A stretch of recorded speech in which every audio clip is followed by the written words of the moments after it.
I haven't made a video in a couple of weeks and have just been going about my daily life like I always have. That is to say, I am not allowing the government to govern my life and what I choose to do on a daily basis. I have recently watched a video that has left me flabbergasted, to say the least.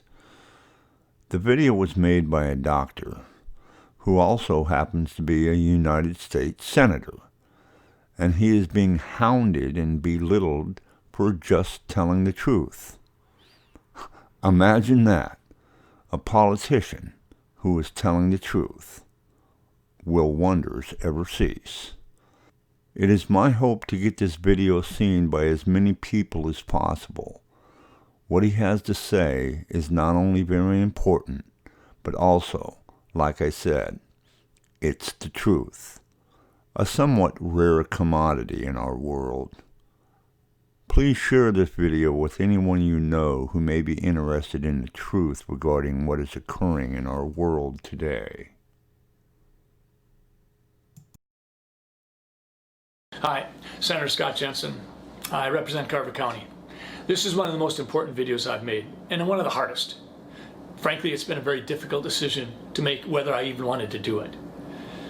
Less than a week ago, I was notified by the Board of Medical Practice in Minnesota that I was being investigated because of public statements I had made. They listed 2 allegations. They said I've been spreading misinformation in regards to the completion of death certificates on a news program, which happened to take place on April 7th. And you could find that one. It was with Chris Berg if you wanted to. And the other allegation was that I provided reckless advice in my willingness to compare COVID-19 and the flu. When I got this letter, I was ticked. And quite frankly, I leaned into the comfort and wisdom of my family to help them, let them talk me off the cliff. But doggone it, if this can happen to me, my view is it could happen to anybody. I mean, I've been a family doc for 40 years. I work hard, I love my patients, I do house calls, I've been medical director, I've held staff positions in hospitals to help make things work better. I've been in the Senate for 4 years and I've learned a lot. I've never had anything like this happen. Shoot a mile. 5 years ago, I was named the Minnesota Family Doctor of the Year in Minnesota. And I get this because a couple people complained, and I don't get to know who those people are. I don't know if they're routinely in a political camp, if they're activists. I've gone online and looked at what it takes to complete a complaint that the Board of Medical Practice has to follow up on. It's a one-page deal. You can say what you want. You could be a huge donor for the other party, and I wouldn't get to know it. I wouldn't get to know if you live in my district. I don't get to know anything. I checked. So here I am. I've spent the better part of the last 6 days preparing a response. I understand how important the work is that the Board of Medical Practice does. I mean, physicians do screw up. 2 of the big areas where physicians mess up is inappropriate sexual behavior, inappropriate self-medicating, certainly with opiates. But this is an odd position for me to be in, and I am just stunned. But I should have seen it coming, because I saw the threats on social media. I've seen them for the last 2 or 3 months. I've seen them come from physicians. I've seen them come from people in all walk of life. They didn't agree with me. They didn't like it, that I was trying to provide some context for the flu, for COVID-19. We've had some 35,000, 40,000 cases of COVID-19 in Minnesota thus far. According to the Department of Health people, that might translate into 10 times that many. And if it does translate into 10 times that many, that's 350,000 cases. But in 2018, we had more than 500,000 Minnesotans with the flu. When I say that, am I recklessly giving you advice regarding COVID-19 and the flu? Dr. Anthony Fauci has come out and compared them all the time. Dr. Mike Osterholm has. In terms of the death certificates, on April 3rd, I got an email from the Department of Health that said very clearly that we should report COVID-19 on death certificates if it is assumed to have caused or contributed. Well, that's not how we do death certificates. The official ICD-10 coding for April 1st, 2020 through September 30th, 2020, during the time frame in question, says this: if the provider documents suspected, possible, probable, or inconclusive COVID-19, do not assign U07.1, which is COVID-19 disease. It says, assign a code explaining the reason for the encounter, such as fever, or a cough, or shortness of breath. That's what the official instructions say. So I get this on April 3rd. I end up inadvertently, sort of accidentally, running it up the flagpole with Chris Berg on April 7th. And what happens? The Department of Health, a few days later, comes out with a clarification. And then a few weeks later, they come out with another clarification. And I appreciate it. Fact of the matter is, I'm proud of the Department of Health in Minnesota for saying we are not going to list non-confirmed cases as deaths in Minnesota. We are going to put an asterisk by them, and we'll follow up on those later. But that's not what Pennsylvania was doing. That's why they had to subtract 200 patients from their COVID-19 death count. Colorado did the same thing. New York went the other direction. New York said, we're having more deaths in a certain period than we normally have, so those deaths must be COVID-19. We just didn't pick them up. So never mind the testing. We're adding 3,700 to our total, and oh, well, that does increase our total by 50%. So I'm in the position where I have to explain that I wasn't spreading misinformation. And I'm not being reckless when I talk about COVID-19 and influenza both being single-stranded RNA viruses that are respiratory in nature with similar symptoms and can be spread through particulate matter and aerosol transmission. I've got an 8-page document that I put together for the Board of Medical Practice, and let me be clear. They do important work, and I'm going to fully cooperate with them. I also have some 70 pages of attachments, and in the attachments, I've got the Pennsylvania Department of Health slashing their numbers by 201. I've got the Department of Health in Illinois, where one of the directors says that just because we put COVID-19 down on the death certificate as cause of death, that doesn't mean the patient died of COVID-19. She said that. Dr. Fauci, when he talks about influenza, he was the lead article in this New England Journal article, and he said this: if one assumes that the number of asymptomatic or minimally symptomatic cases for COVID-19 is several times as high as the number of reported cases, the case fatality rate may be considerably less than 1%. This suggests that the overall clinical consequences of COVID-19 may ultimately be more akin to those of a severe seasonal influenza. That was Dr. Fauci. And, oh, by the way, one of the contributing authors was Dr. Robert Redfield, the head of the CDC. Dr. Osterholm is a well-regarded epidemiologist, and he was saying this in the middle of March. He said, the flu has become a pandemic more than once and has killed millions of people.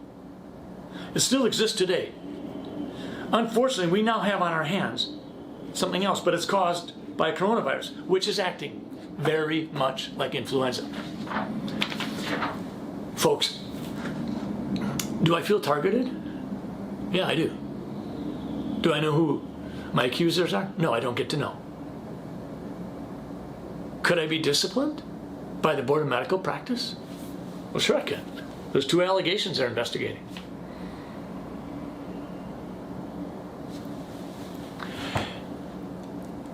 If I have been spreading misinformation, then what about Governor Walz and the Department of Health?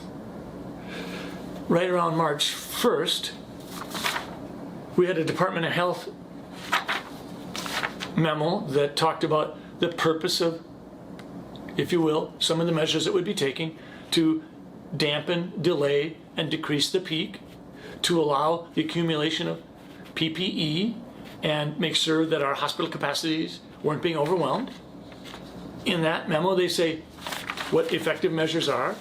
Cover your mouth. Don't go out if you have cough or fever. Avoid touching your face, your eyes, or mouth. Cover your mouth if you cough. Wash your hands frequently. Minimize outings. Socially distance. But what did they say were not effective measures? They said wearing masks is not effective. Taking antibiotics is not effective. A month later, Governor Walz comes out, talks about 74,000 Minnesotans dying. Later on, he went back to 29,000, and right around then, I put a different video out saying just the facts. And I said, I'm not buying 74,000 Minnesotans dying. I'm not buying 29,000. And then this one came out a month later, right around May 1st. This is a model that they're using. And it says on here, Minnesotans' model projects nearly 1,000 deaths a day in mid-July. Well, folks, that's next week. So far, we have less than, right around 1,500, of which all but 300 of them have occurred in people in long-term care facilities, in large part because the Department of Health participated in decisions that put people with active COVID-19 disease in the nursing homes. And I'm spreading misinformation. Of course I am. I don't know what to tell you. I just know this is wrong. We're in a bad place. My wife asked me the other day, Scott, why did 911 pull us together as Americans so much? And why is COVID-19 breaking us apart? I think physicians are part to blame. Scientists are. We've become so darn political. Physicians and scientists in the past are supposed to be above the fray. They're not.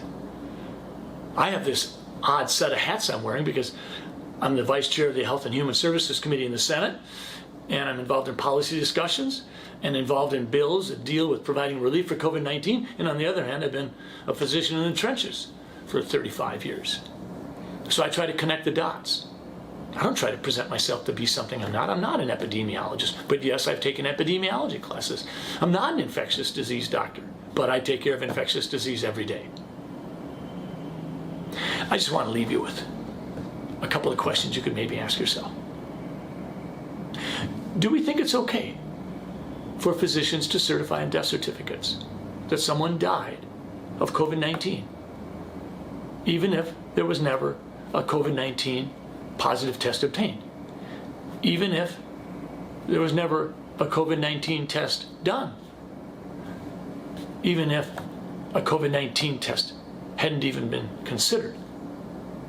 And maybe the worst even if the family had no clue that the death certificate they received for their loved one was going to say COVID-19. What do we want to be doing there? In Minnesota, I think the Department of Health is taking care of business. Those are important questions. I'm sure there are naysayers out there that think that I'm getting exactly what I deserve.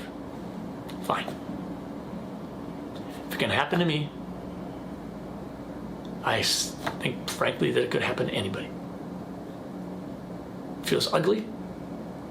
It feels like some of the people that disagree with me don't want to have a conversation. I've asked many of you to have conversations, and you've not been interested. So, reckless advice regarding comparisons between COVID-19 and the flu. Spreading misinformation because I cried foul when I received a memorandum from the Department of Health on April 3rd, which directed me to a CDC link, which says clearly that you could have a patient suffering from other medical problems, wheelchair bound, severe stroke within the preceding year or two, no COVID-19 test ever done or ordered, and when that patient dies of pneumonia, it's a COVID-19 death. I cried foul. And I'm grateful that the Department of Health, a week later, tried to clarify things, and a month later clarified it further. But I'll say it again. The official people who write the coding Bible in this country said, if the provider documents suspected, possible, probable, or inconclusive, do not assign COVID-19. Thanks for listening. we better all stay engaged. Thank you.